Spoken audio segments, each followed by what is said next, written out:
Muy buenos días, ¿cómo andan? Es un gusto poder charlar y estudiar la Biblia, juntarnos un ratito para estudiar la Biblia con ustedes. Mi nombre es Samuel y tengo acá el placer de presentarles a Karina, ¿sí? Así que, bueno, Karina, no sé si querés saludar. Hola, ¿qué tal? Buenos días. Sean todos muy bienvenidos a esta serie de charlas. Hoy estamos en nuestro segundo día, ¿no? Bueno, segundo día ya. Segundo día. Y el lema, digamos, de esta Semana Santa es Jesús venció. Jesús venció. Un hermoso título. Y bueno, el estudio de hoy ya vamos a comentar un poquito más, pero antes de eso, ¿te parece que oremos? ¿Sí? Y después Dale. vamos a ver un videíto, el canto lema. Dale. ¿Oro? Querido Padre que estás en el cielo, muchísimas gracias porque un día más podemos estar en comunión contigo para aprender más de ti, para aprender más de lo que Jesús hizo por nosotros. Te suplicamos que nos estés dirigiendo y guiando en todo. En el nombre de Jesús, amén.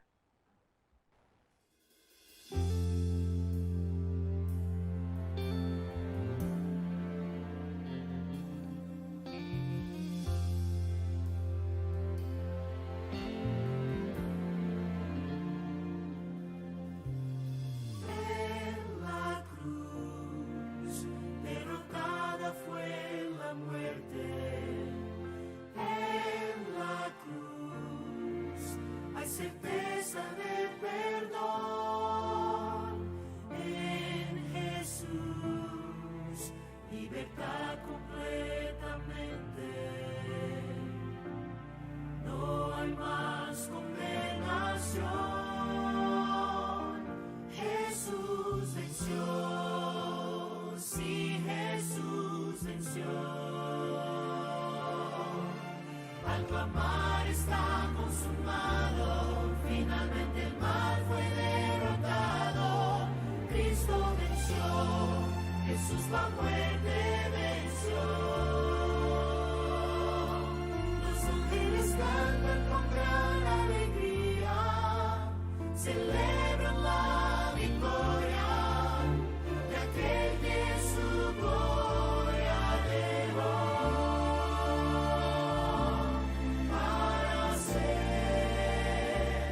El Salvador.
Bueno, pero qué lindo el tema, el himno o el corito lema, ¿no? La verdad que me gustó mucho.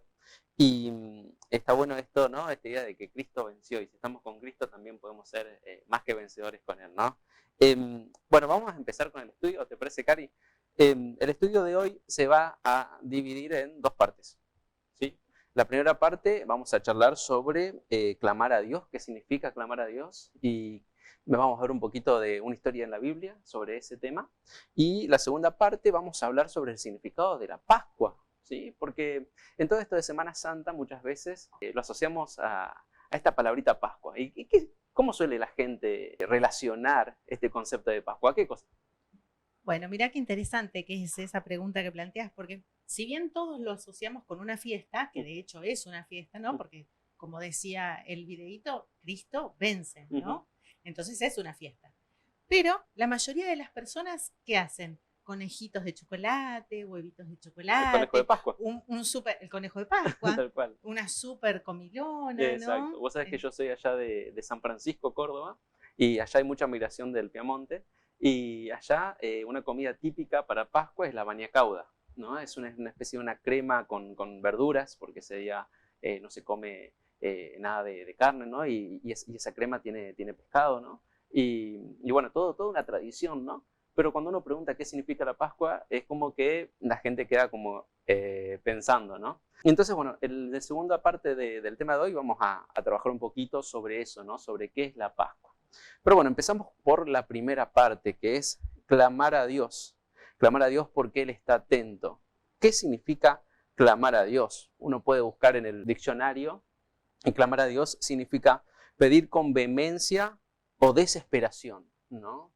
Pedir con vehemencia o desesperación. Cari, ¿qué momento de tu vida nos puede servir para ejemplificar un momento en el cual clamamos a Dios, ¿no? Un momento en el cual estamos en esta situación? Bueno, te voy a contar algo que seguramente a los que nos estén viendo desde Santa Fe no les va a resultar desconocido. Y es aquella gran inundación que ocurrió cuando se desbordó el Salado, la última. 2007. En ese momento yo clamé. Yo clamé y mucho. Nosotros vivíamos cerca del Parque Garay en ese momento y el agua se iba acercando muy despacito, ¿no? Teníamos unas sirenas que se iban acercando a nuestra casa. Entonces uno podía ir percibiendo qué lugares ya se estaban anegando, ¿no? Y me acuerdo que en ese momento mi oración era absolutamente de súplica, de ruego.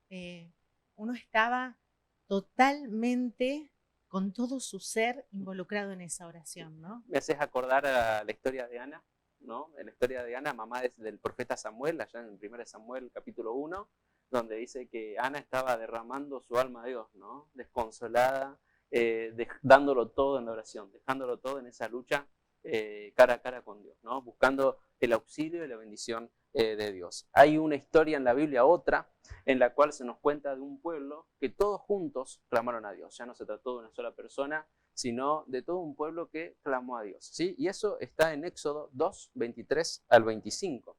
¿Lo tenés ahí para leerlo? Vamos a leer.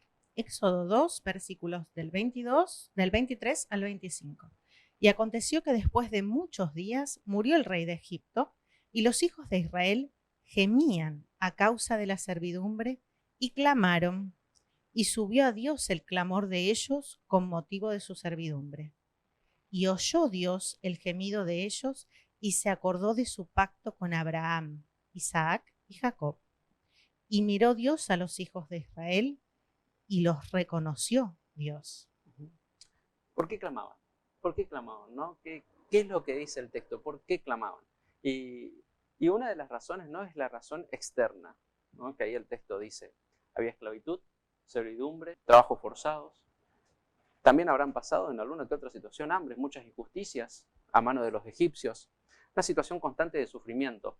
Pero yo creo que hay algo más que sucedió, que la Biblia no lo menciona explícitamente, pero es esto de tomar conciencia de la situación en la que estaban y de la posibilidad de poder estar mejor, ¿sí? ¿Y cuántas veces nos pasa a nosotros, no? ¿Cuántas veces nos pasa a nosotros que vamos cayendo, ¿no? De decisión en decisión vamos cayendo hasta llegar a un punto en el que nosotros nos encontramos espiritualmente sin salida. Y entonces ahí es cuando empieza nuestro clamor. Ahí está, ¿no? Porque una cosa es estar en una situación mala y otra es darse cuenta, ¿no? Muchas veces uno puede caer en la conformidad de decir, y bueno, es lo que está, es lo que nos tocó, y ya, me conformo con esto, ¿no? Pero sin embargo se ve que allí en Israel ya estaban hartos de la situación, ya se estaban dando cuenta que así no se podía seguir viviendo, querían algo mejor, anhelaban algo mejor y sabían que de Dios podía venir eso mejor.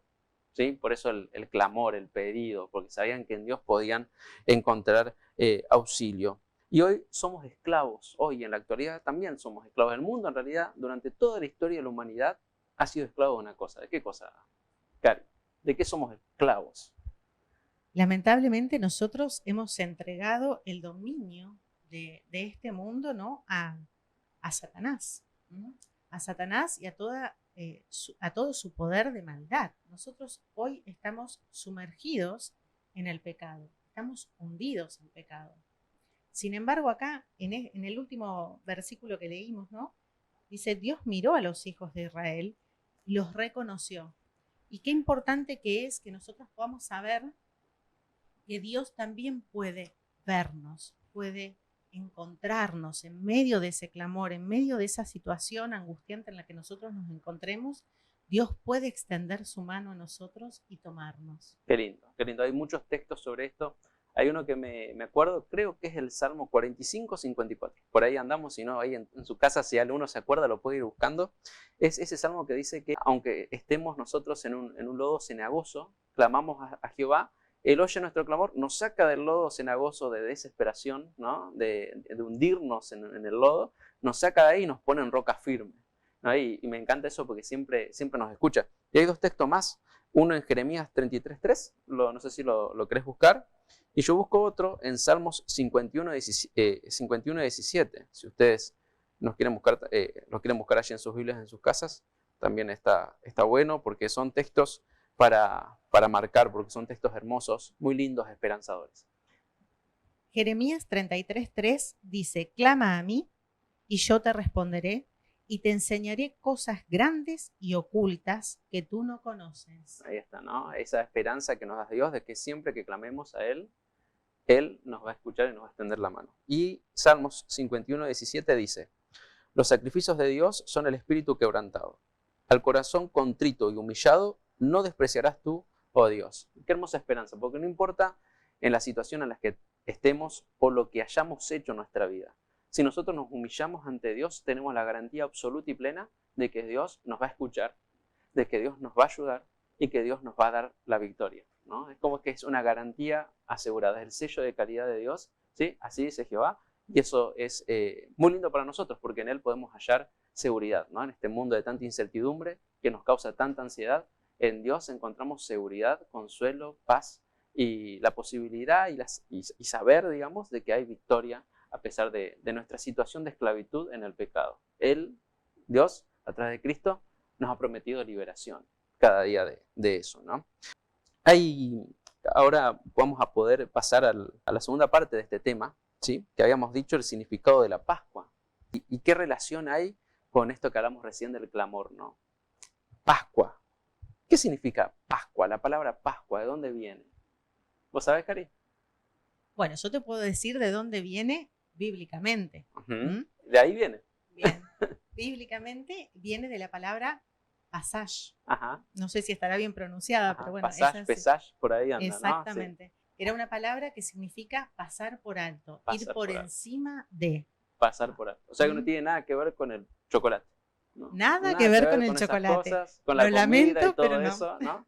Pasamos por alto, eso, ¿no? Pasar por alto. ¿Y pasar por alto qué? Ustedes saben que lo que recién estábamos hablando es que el pueblo de Dios, Israel, clamaba por liberación de Egipto y Dios escuchó ese clamor y actuó en consecuencia, ¿sí?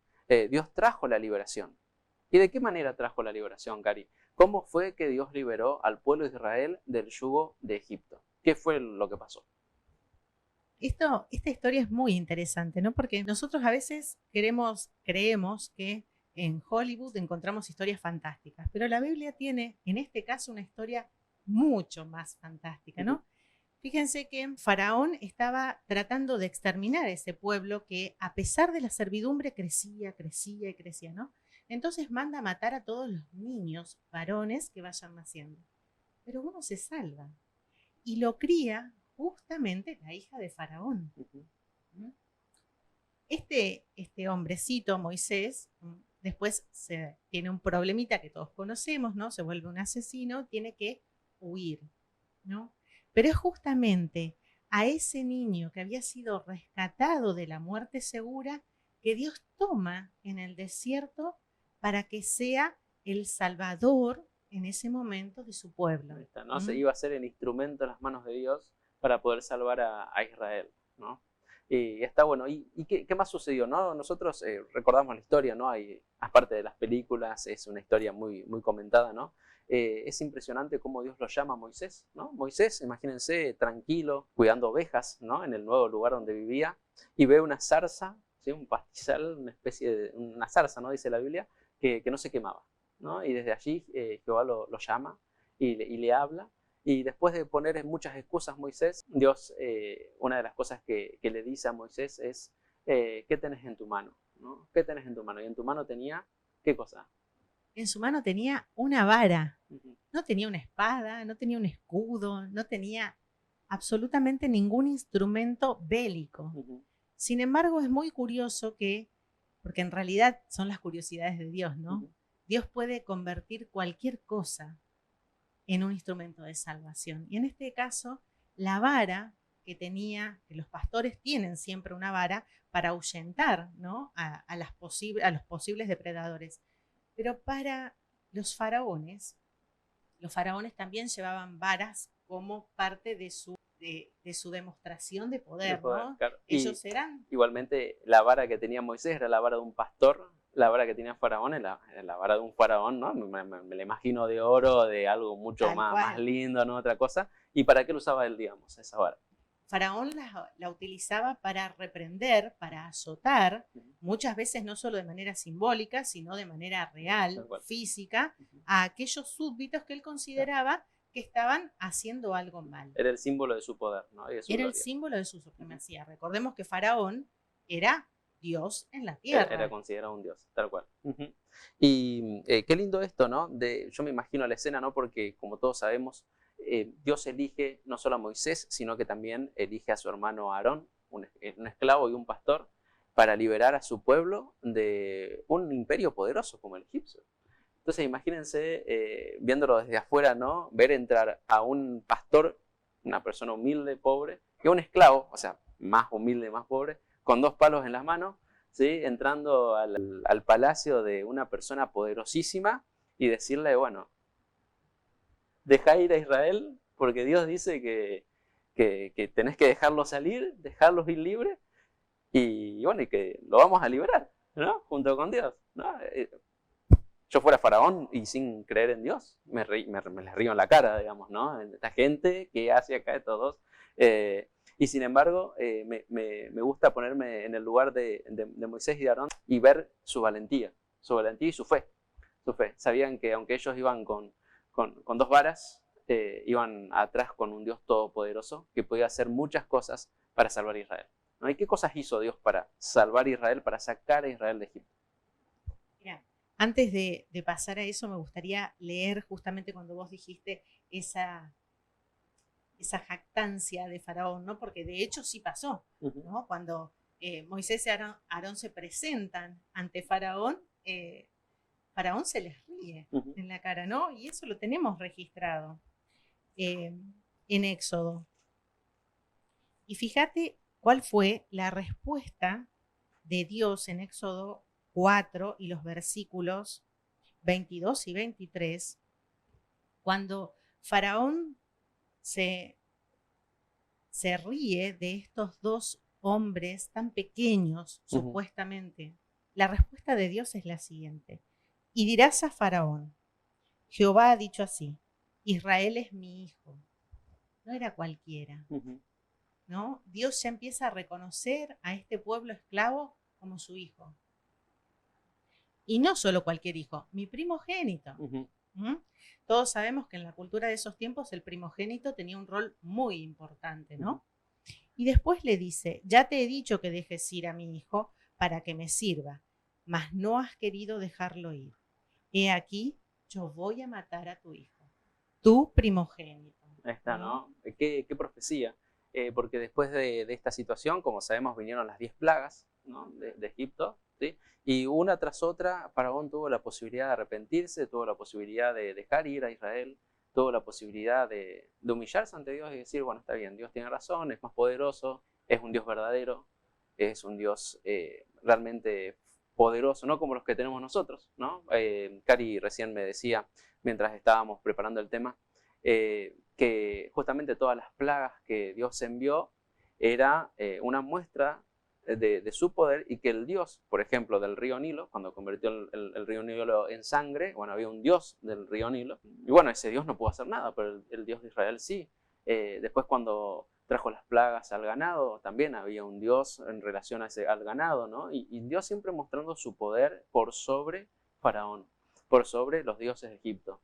Y en este conflicto, en esta guerra, Dios se mostraba poderoso y ganador, y Faraón tuvo chances, un montón de chances para arrepentirse, para decir, sí, es verdad, la verdad que no puedo combatir contra este Dios, pero sin embargo, endureció su corazón, dice la Biblia, y no los dejó ir. Entonces, Dios pone la última plaga en Egipto, la plaga 10, y tiene relación con el texto que vos leíste recién, ¿no?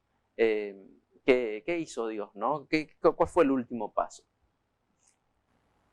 Es muy interesante esto que decís, porque sí, efectivamente, Faraón iba cada vez endureciéndose más, ¿no? Esto es lo que pasa con nosotros cuando nos amigamos tanto con el pecado. Llega un momento que no podemos distinguir más entre el mal y el bien, y todo es de continuo el mal, ¿no? Y esto es lo que le pasó a Faraón. Y cuando llega a este momento, con la 10ª plaga, Dios ejecuta esta profecía.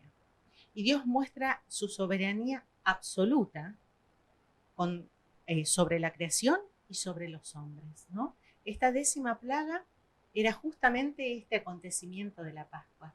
Dios instituye la Pascua a raíz de esta 10ª plaga, ¿no? Y eso también nos enseña que todos somos pecadores por igual. Porque si nosotros nos fijamos, cuando Dios da la instrucción de lo que va a pasar y le avisa a su pueblo que todos los primogénitos en determinado día van a morir, incluía también a los primogénitos de Israel.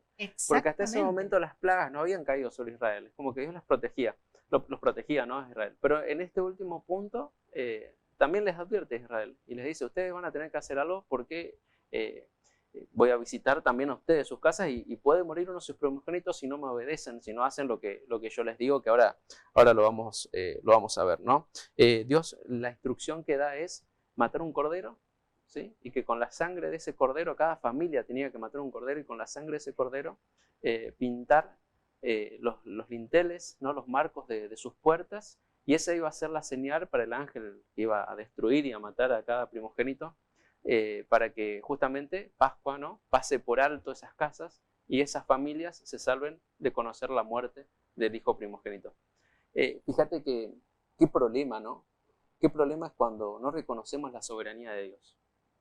Qué problema cuando empezamos a cuestionarlo, qué problema cuando empezamos a endurecer nuestro corazón ante cada uno de los hechos de poder que Él tiene, ¿no? Cuando en nuestro corazón albergamos rebeldía, ¿sí? Hay un texto en Juan, capítulo 3, cuando Jesús habla con Nicodemo, versículo 18, donde Jesús, después del versículo 16, ¿no? Que todos lo conocemos, Dios envió a su Hijo unigénito para que todo aquel que en Él cree no se pierda, mas tenga vida eterna. Más adelante, 2 textos más, dice que este mundo ya está condenado.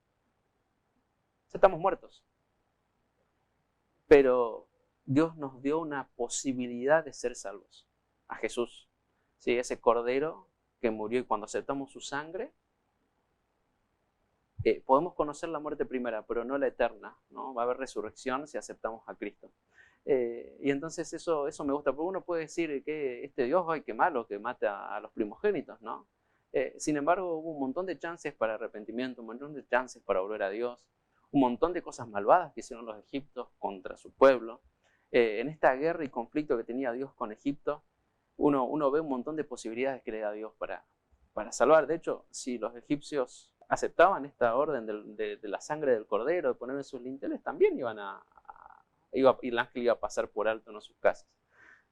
Así que bueno, eso me parece que es importante reconocer, ¿no? Es decir, lo peligroso que es albergar rebeldía contra Dios, ¿no? Las consecuencias que puede traer.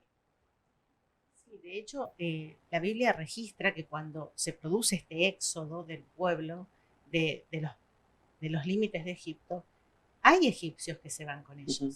Es decir, que hubo egipcios que escucharon la voz de Dios y que aceptaron cubrirse. Uh-huh. O sea que no importa qué tan bajo hayamos caído en nuestro pecado. Si realmente nos humillamos, si realmente aceptamos por fe a ese Cordero, a Jesús que se ofreció por nosotros, hay esperanza para nosotros. Y hay liberación, ¿no? Hay liberación. Hay un texto en Juan, capítulo 1, que habla de Jesús como el verbo que se hizo carne, que vino a habitar entre nosotros. Y hay el versículo 5 siempre me gusta, ¿no? Que dice que Jesús era la luz de los hombres y que la luz en las tinieblas siempre prevalece. Siempre. Entonces, en la medida que nosotros nos aferramos a Jesús, uno dice, ¿y me salvará Jesús? ¿No? ¿Sí? Es como preguntarse, ¿y si yo prendo la luz, ¿se irá la oscuridad en el lugar donde prendo la luz? Sí, se va a ir, digamos, ¿no? Siempre que hay luz, no hay oscuridad. Entonces, si nos aferramos a Jesús, hay salvación. Hay salvación. Si aceptamos su sacrificio, si aceptamos esa sangre que vertió por nosotros, la destrucción va a pasar por alto en nuestras familias y vamos a poder vivir eternamente con Jesús. Que eso significa Pascua, ¿no? El pasar por alto. La condenación que merecemos, Jesús la pasa por alto. Sí, gracias a Jesús, Dios la pasa por alto y no nos afecta, sino que tenemos salvación en Cristo. Así que no sé si querés leer un texto último que teníamos planeado leer en Hechos 4:12. ¿Sí? No sé si querés decir algo más, Cari. Ok, entonces vamos a leer Hechos capítulo 4, versículo 12. Exactamente. Dice, y en ningún otro hay salvación, porque no hay otro nombre bajo el cielo dado a los hombres en que podamos ser salvos, refiriéndose a Cristo Jesús. Okay. Entonces, como conclusión, ¿no? Podemos decir que clamemos a Dios. ¿Sí? Clamemos a Dios. Y si no vemos la necesidad de clamar a Dios, hablemosle a Dios y digámosle que nos muestre cuál es nuestra situación, nuestra condición real, para que nuestros ojos sean abiertos. Entonces ahí sí vamos a empezar a clamar a Dios para que nos salve del pecado, para que nos cambie, para que nos transforme. Y Dios va a actuar y va a pasar por alto nuestros pecados y nos aferramos a Cristo, ¿no? No hay otro nombre en el cual podamos ser salvos. No sé si vos querés decir algo más. Sí, nosotros ya estamos cerrando, pero yo te invito a que ahora, mientras suena de vuelta la canción Lema, vos puedas humillarte ante Dios y reconocer justamente esto que vos estabas diciendo, ¿no? Porque la batalla está ganada. Jesús venció al morir y resucitar en la cruz. Entonces, pedile a Dios que esa salvación sea transmitida a vos por fe. Así es, ¿que te parece que oremos para cerrar? Y después dejamos el video con el canto Lema, así podemos reflexionar sobre eso. ¿Quieres orar?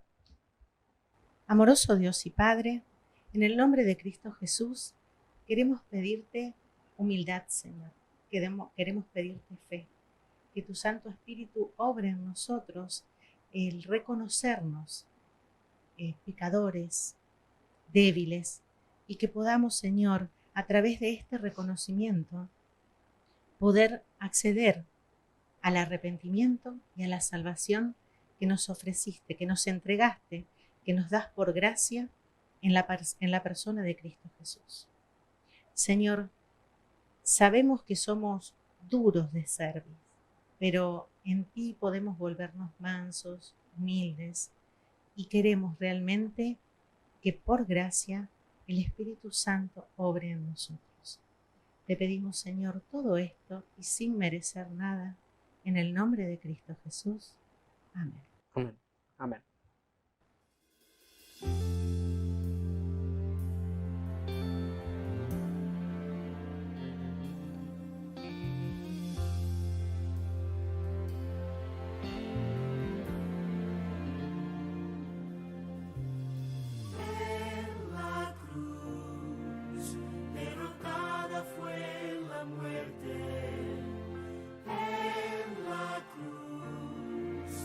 certeza de perdón